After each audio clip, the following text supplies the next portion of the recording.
I have come here to chew bubblegum and kick ass. And I'm all out of bubblegum. I'm an old soul, got a funky sound. Gonna sing a song, turn the world around. Good morning, everybody. Dr. Vasquez here, coming to you live in early May of 2025. So I've had a few ideas, excuse me, lately that will eventually become either developed conversations and or separate conversations, but I'm going to try to mash them all together right now just to get the ball rolling. Here at the last minute, I decided to call this a rant because it probably is a bit of a rant, and then eventually I'll make it somewhat either more developed or more constructive, but at least, like I said, at least this gets the ball rolling. So a couple of things have bothered me lately. I know that's a big surprise for all of you. So I could start on any one of these, but I'll start on the one that I saw this morning.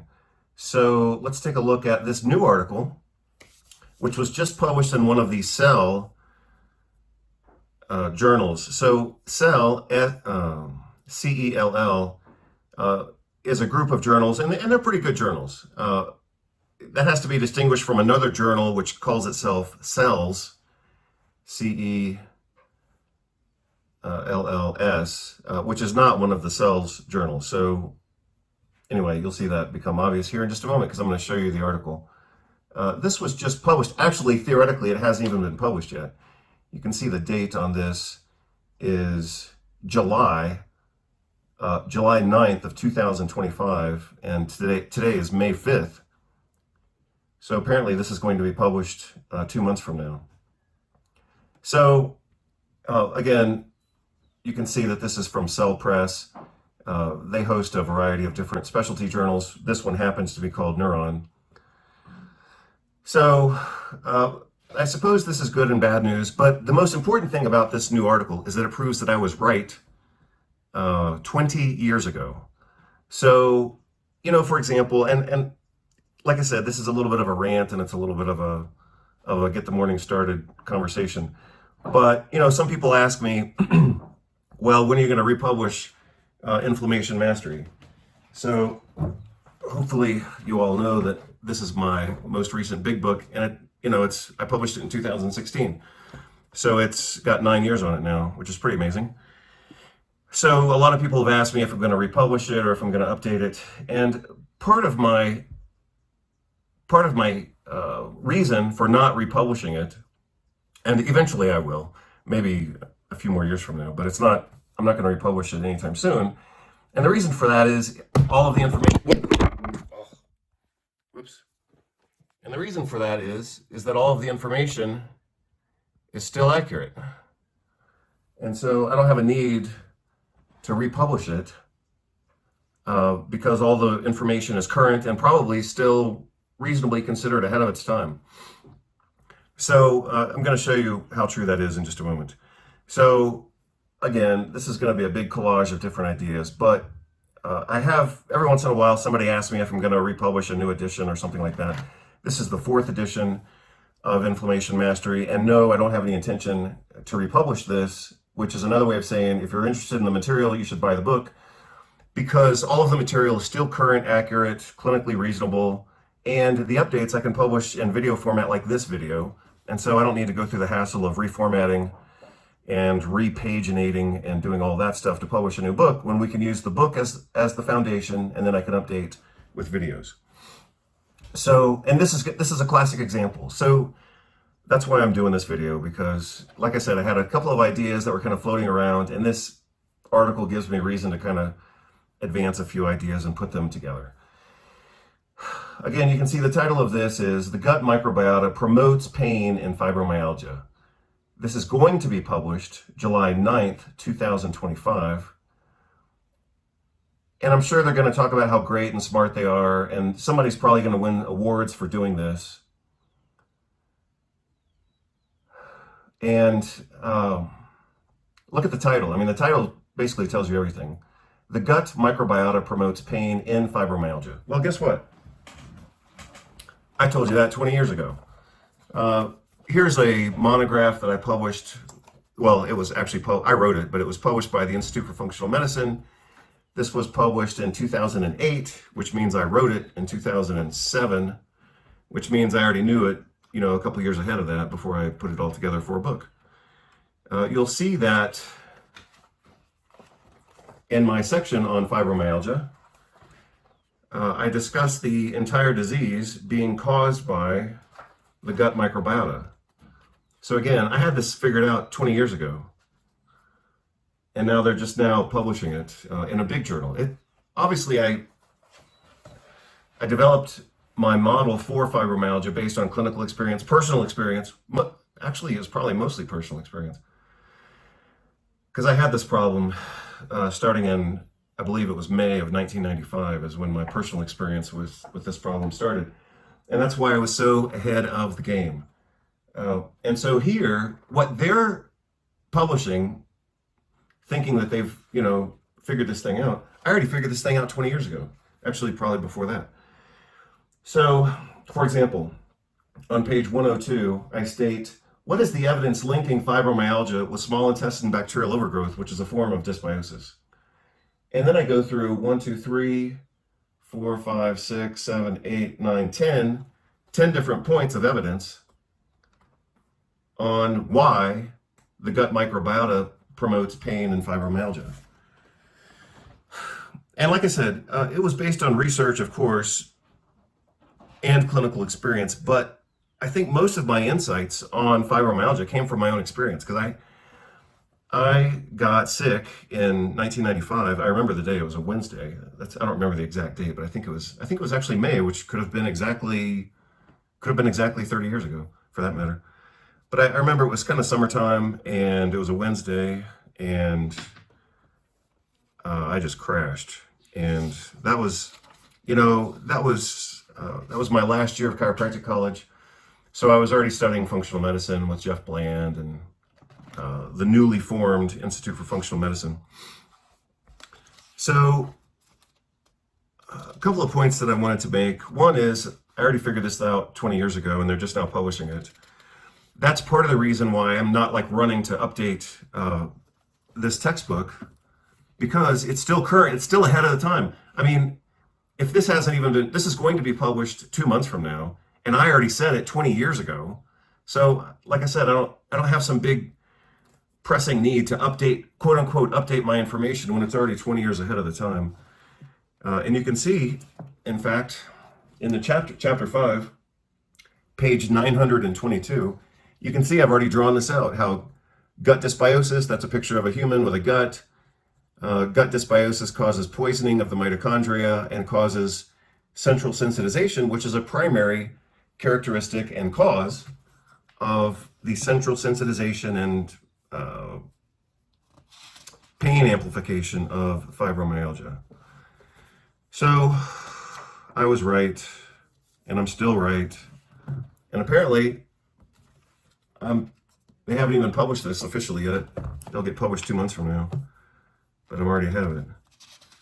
Commensal microbiota or dysbiosis is necessary for the development of inflammatory pain.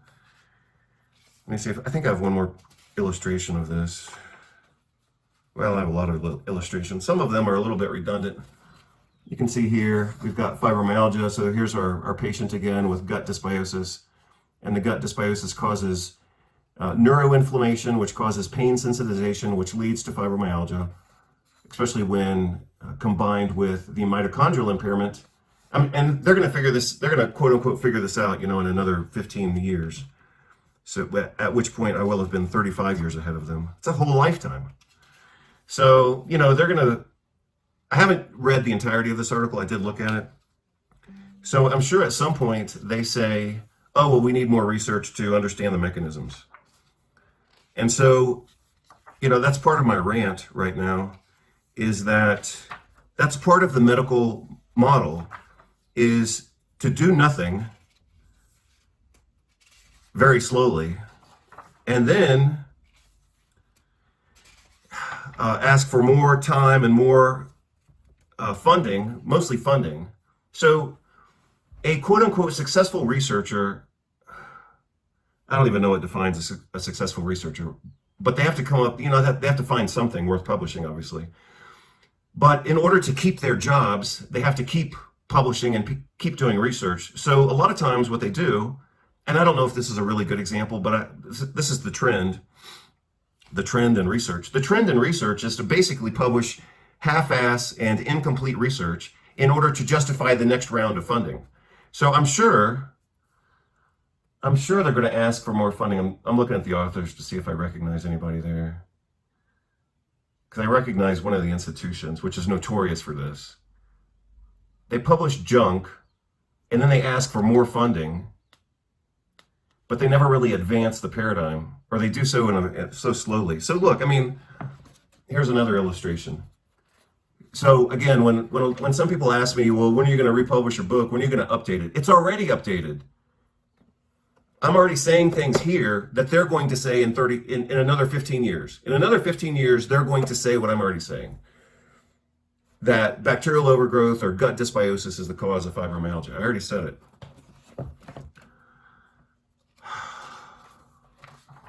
So I'll tell you about a song very quickly. I'll tell you about a song that I like.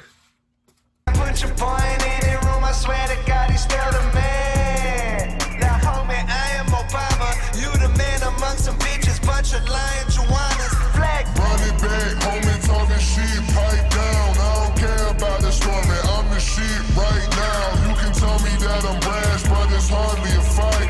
I've been trying to tell you hoes, I ain't cocky, I'm right. I ain't cocky, I'm right. I ain't cocky, I'm right. Here's another diagram. Another diagram, what I call dysbiotic mitochondriopathy and dysbiotic neurotoxicity, or could also be called neuroinflammation. I do have one more big diagram in here toward the end of the chapter that I'm trying to get to. At least that's what I remember. So again, this is kind of a rant connecting a lot of different ideas. One of which is, yeah, I think this is it. Maybe this is it. Well, this is a diagram of the mitochondrial electron transport chain. You can see here the Krebs cycle, also within the mitochondria. And then this is how gut dysbiosis causes mitochondrial impairment and neuroinflammation. I think I have one more diagram. That's what I'm looking for. So here's a diagram of NMDA receptors. That's obviously very important. Okay, so that brings us to the end of that chapter. So anyway, like I said, I've been saying this for 20 years. They're just now saying it, and they're probably going to say they need more research to figure it out. So, number one, I was right, way ahead of them. And based on mostly my own suffering.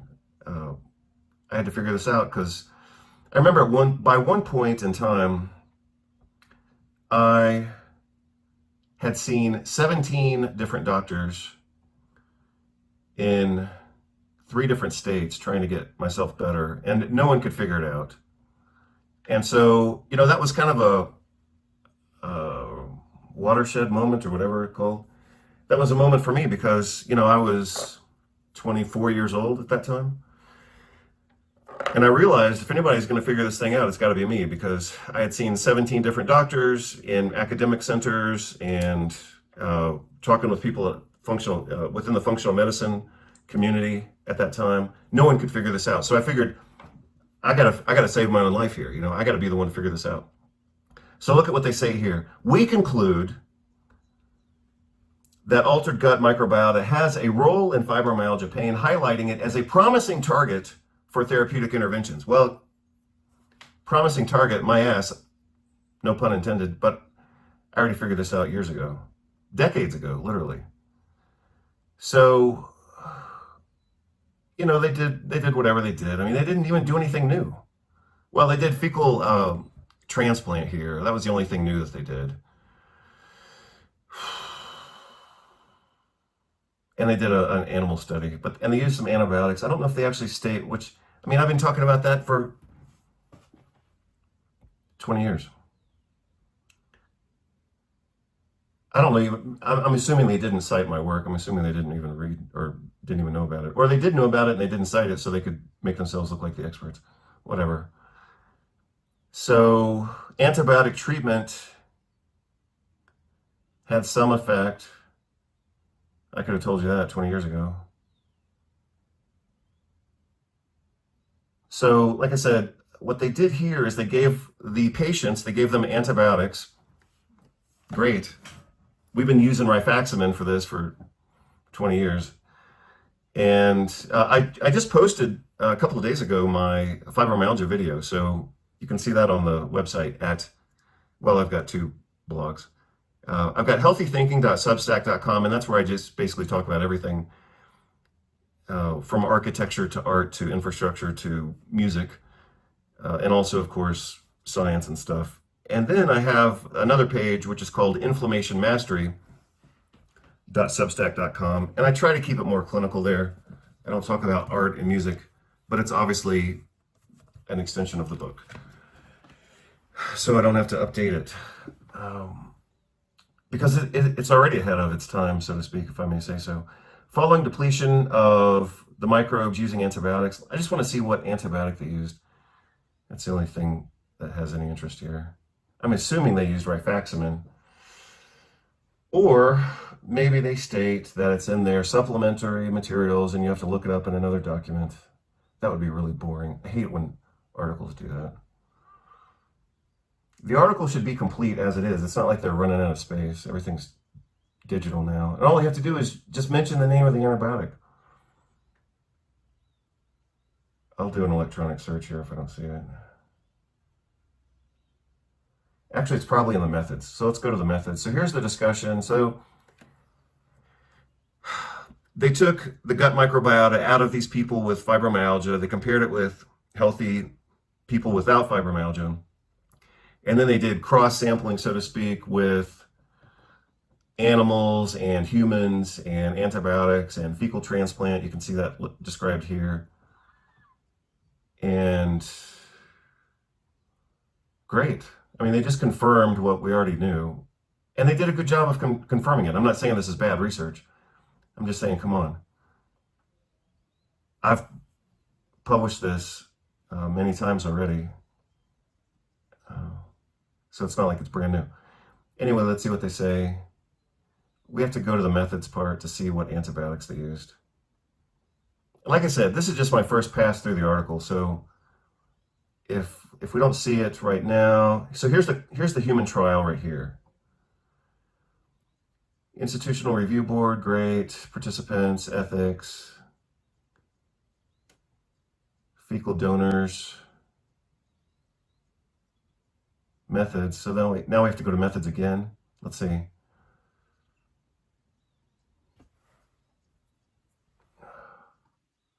So basically they took fecal material from healthy people, put it into capsules, and then gave it to the people with fibromyalgia and they got better. So again, this is only one. Oh, here it is. Antibiotic treatment was applied as previously described. Well, thanks for telling us nothing. With mice, they used ampicillin, gentamicin, metronidazole, neomycin, vancomycin, and saccharin just to make it taste good.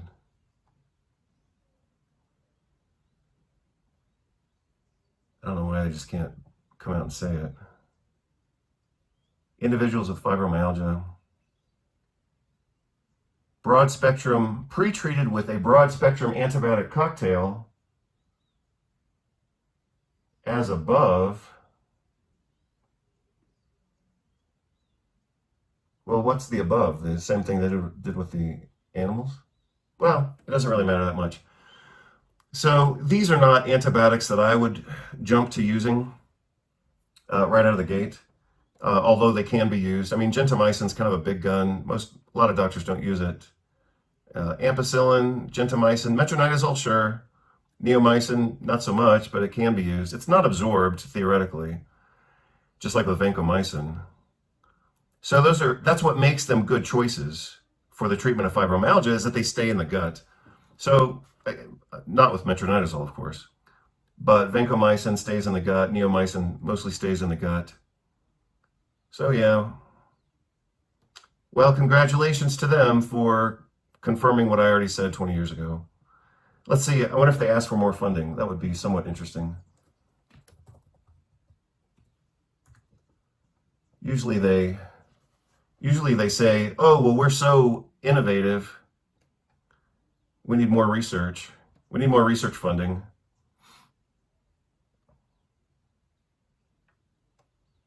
Yeah. Our study, which establishes the functional significance of the gut microbiota in functional medicine, FM, and fibromyalgia, should facilitate the evaluation of therapeutic approaches for this prevalent chronic pain syndrome. Oh, yeah, here's where they say it. I told you. See, this is part of the racket of medicine and research, is they do half the job, and then they say, well, we need more money.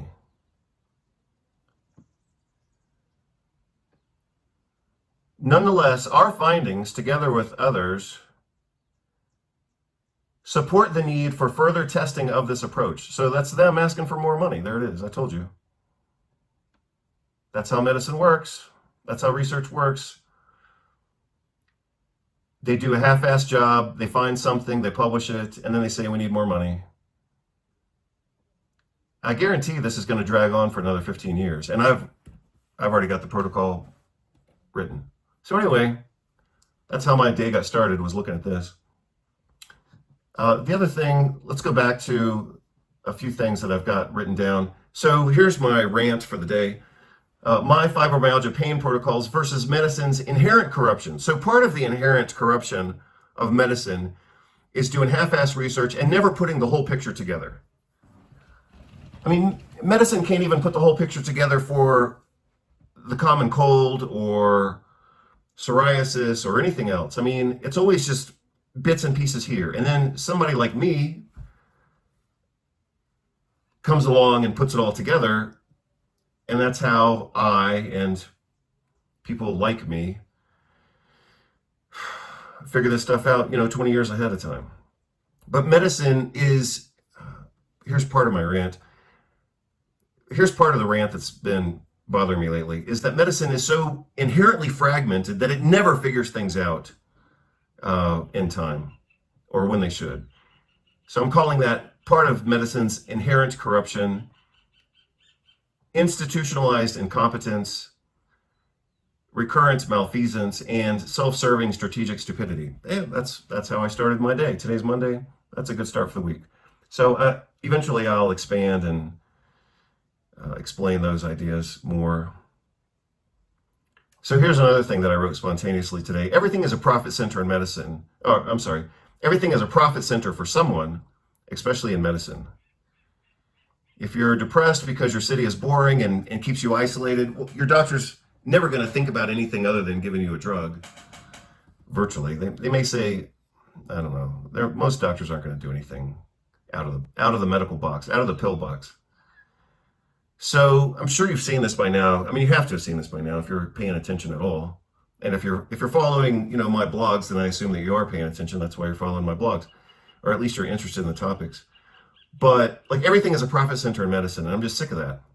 So I'm going to show you one more example from a friend of mine sent me this recently.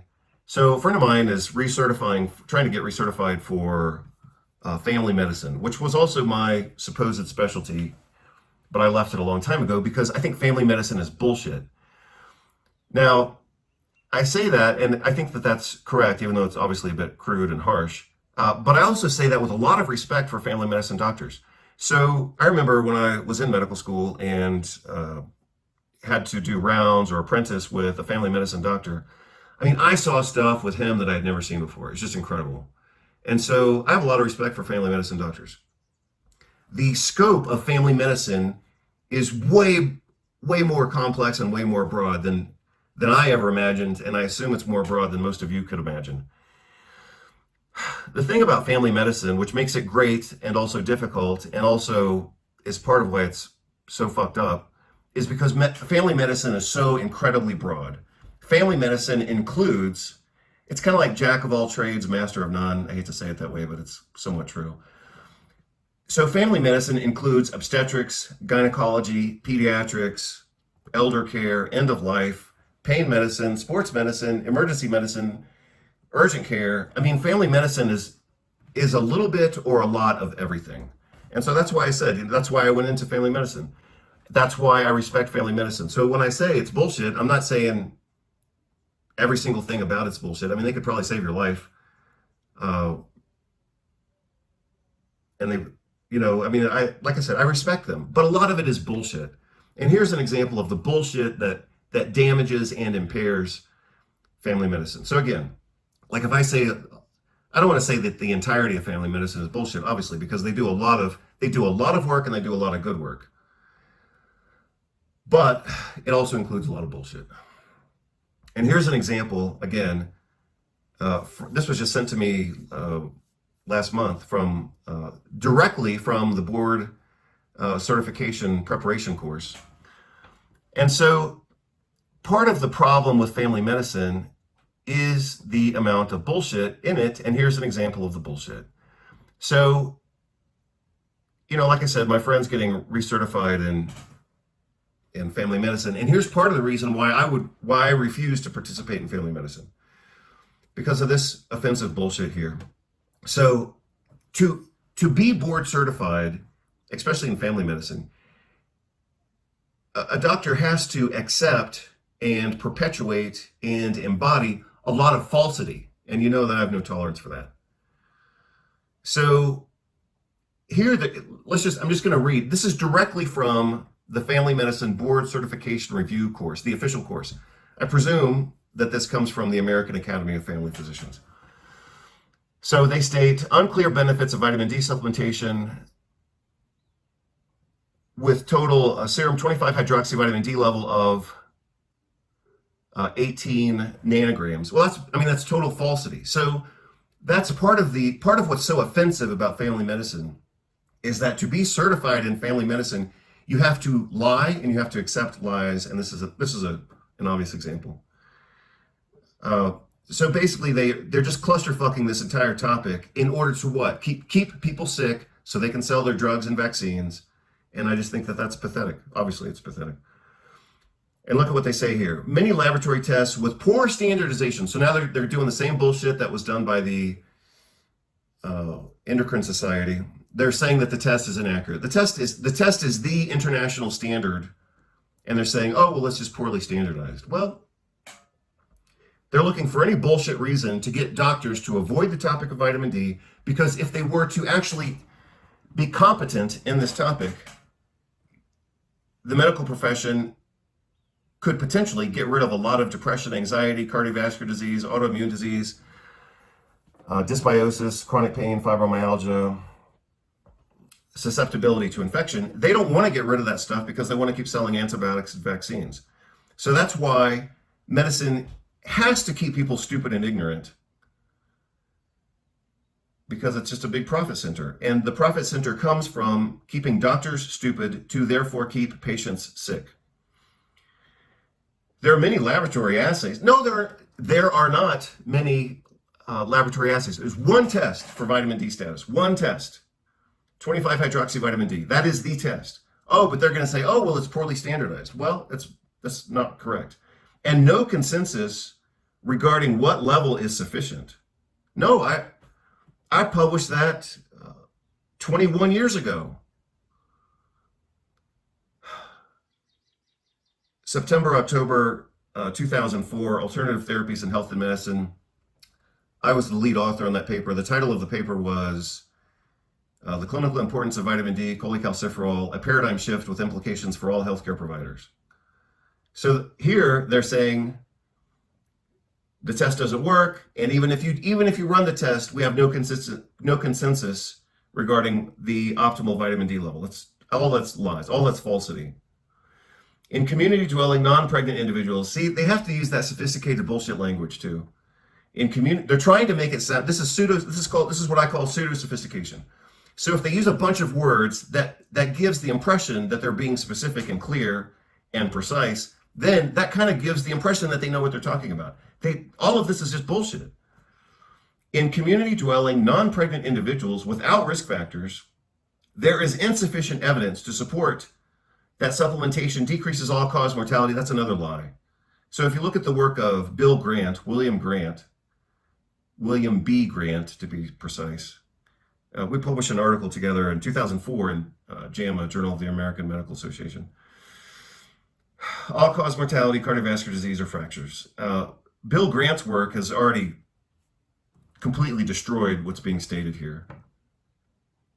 A 125 dihydroxyvitamin D level would be used to test for rickets and osteomalacia. That's total bullshit. I mean, this is why I have a love and hate relationship with family medicine. I love it because it's very broad, and hands off and congratulations to those people because they've worked really hard to get their board certification. But they also have to accept a level of stupidity and falsity in order to get and maintain that board certification, and this is a great example of it. This is total. I mean, everything they state here is wrong. 125 dihydroxyvitamin D level is not used to test for rickets or osteomalacia. Those are both clinical diagnoses. Those are both clinical diagnoses supported with a 25 hydroxyvitamin D level, not a 125 dihydroxy. I mean, they don't even know basic laboratory medicine, which I happen to have taught. I mean, this is all just fraud. So in order to get and maintain board certification in family medicine, you have to eat dookie. you have to eat and regurgitate lies, and that's why I couldn't stand it. So anyway, that's my rant for the day. I'll embellish and develop some of these concepts in other videos, but I'm just sick of this. I'm sick of medicine being so stupid. So the title of this is My Fibromyalgia Pain Protocol, now that I've had for 20 years, which is why I'm not going to update it, because it's already ahead of the game. And versus medicine's inherent corruption. I've touched on that topic today. Institutionalized incompetence. I've touched on that several times. Recurrent malfeasance. Yeah, so part of medicine is inherently misanthropic. It's inherently anti-human because at the end of the day, at the end of the question, at the end of the exam, at the end of the visit, they want to sell drugs. And so whatever reality is, it's going to get distilled and filtered into whatever helps them sell drugs, antibiotics, vaccines, surgery, radiation, chemotherapy. That's going to be the answer. That's going to be the answer that they give. That doesn't mean it's going to be the correct answer to the problem. It just means they're going to funnel and filter reality into whatever helps them sell drugs. And that's everything. Antibiotics, vaccines, chemotherapy. And I'm just sick of it. And like I've said before in other blogs and other diagrams and other books, that short book that I published, actually it was exactly a year ago. It was May of last year. I published that book on administrative anarchy in American academia. And for that publication, short publication, I updated my diagram on self-serving strategic stupidity. So I'll include that in this video blog so you can take a look at it. Anyway, that's kind of my rant for today. I'll probably get into a better mood as soon as I have breakfast. It's almost noon and I haven't eaten yet. So sometimes I get a little bit more cheerful after I have some calories, but I haven't had any calories today. So, and also I have to fire one of my attorneys today. So he's obviously not like a full-time employee of mine, but I'm still firing him from his job because he sucks and he keeps charging me for his bad work, and now I'm done with it. I'm sick of it. We've been working on a project together supposedly for 2 or 3 years now. I have to go back and check the exact date. But he keeps fucking up this job and charging me for renewals and reapplications and all this kind of stuff. And I'm like, dude, you're wearing me out. Like I've already paid for this 5 times and we still don't have the job done, and he's trying to charge me again. So today I'm reframing this. Today I have the pleasure of firing him and finding a new attorney. I'm trying to make that sound like something good because I don't want to do it. But anyway, that's what I get to do this afternoon. But first, breakfast. Hope you're all doing well. Take care, and bye. I'm an old soul, got a funky sound. Gonna sing a song, turn the world around. I want that ass, you know I got the moves. Spank that ass.